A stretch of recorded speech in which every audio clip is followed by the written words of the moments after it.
Good evening, my dear brothers and sisters, Good evening, Father. and greetings and blessings as well for all those who are with us through our live streaming sa Facebook page ng Chapel of the Eucharistic Lord. Ang pagpapala ng Diyos ay sumainyo rin po. There was an abundant harvest given to the rich man in the parable, no? And he has to tear down his existing barns and build even larger ones. With all his possessions, no, snugly secured, he congratulates himself, ang galing ko. Alam ko na ang gagawin ko, yun ang sabi niya. Gagawa ako ng mas malaki para lahat ng meron ako, ilalagay ko dito.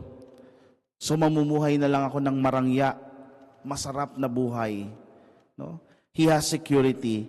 He has proved himself to be prudent organizer, a good planner, a man respected in the community. Kasi ginawa naman niya yun, no? Sa sipag at tiyaga niya. And yet, no, Christ calls him a fool. Bakit kaya? No? There's no indication that he was dishonest. Hindi naman siya nandaya. Hindi naman siya nanlamang sa kapwa. Or that he cheated anyone or deprived them of what was rightfully theirs. What then was wrong with him? The answer is that he was greedy.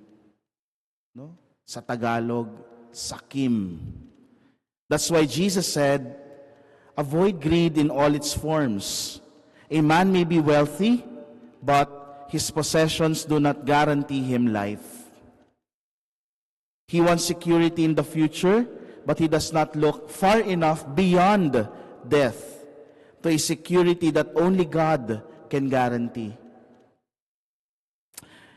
There was a story, about a rich matron who died and went to heaven. And Saint Peter escorted her, down the magnificent boulevard on which rows of mansions, kaliwat kanan ng mga malalaki at marangyang bahay ang naroroon. And the matron asked Saint Peter of a certain house which was so magnificent and beautiful. Sabi niya, sino pong nakatira dyan? At sinabi ni Saint Peter sa kanya, you will be surprised, madam. Sabi niya ganon. That is the home of your helper. Bahay po yan ng inyong katulong. Sabi ng matandang babae, well, if my helper gets a place like that, I certainly look forward to having a more grandiose mansion. Sabi niya ganon. So nagpatuloy po sila sa lakad. At natanto nila ang isang iskinita where the houses were cramped. Saint Peter stopped and said, Ma'am, this is your house. You will live in that hut. Ako? Sabi niyang ganon. Dito titira? Hindi pwede to. Sabi niyang ganon. This is an insult.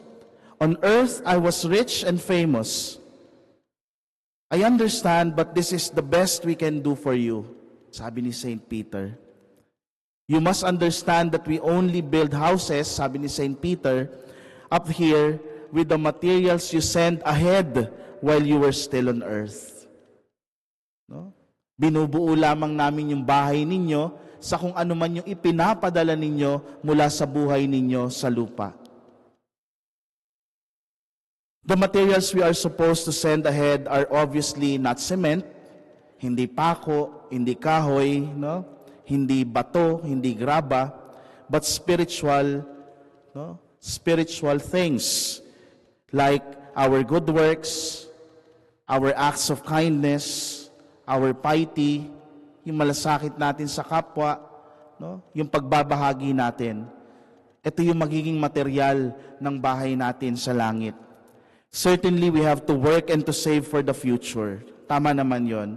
But we are sadly mistaken if we think that our possessions will give us the kind of security we really need. No matter how much money we may have saved up or will gain, as in the story that we have heard, the time will come for God to say to us, this very night, your life will be required of you. Ano ngayon yung nagiging security natin? What then of your security? Where will you all your piled up wealth go? We hope and pray, my dear brothers and sisters, that we won't be called like that of the man in the gospel, the rich fool. Sana hindi tayo maging katulad niya when we come face to face with the Lord. Sabi po ni Jesus sa Gospel according to Matthew, what will it profit a man if he gains the whole world and loses his life? This is the grace that we would like to ask in this Mass.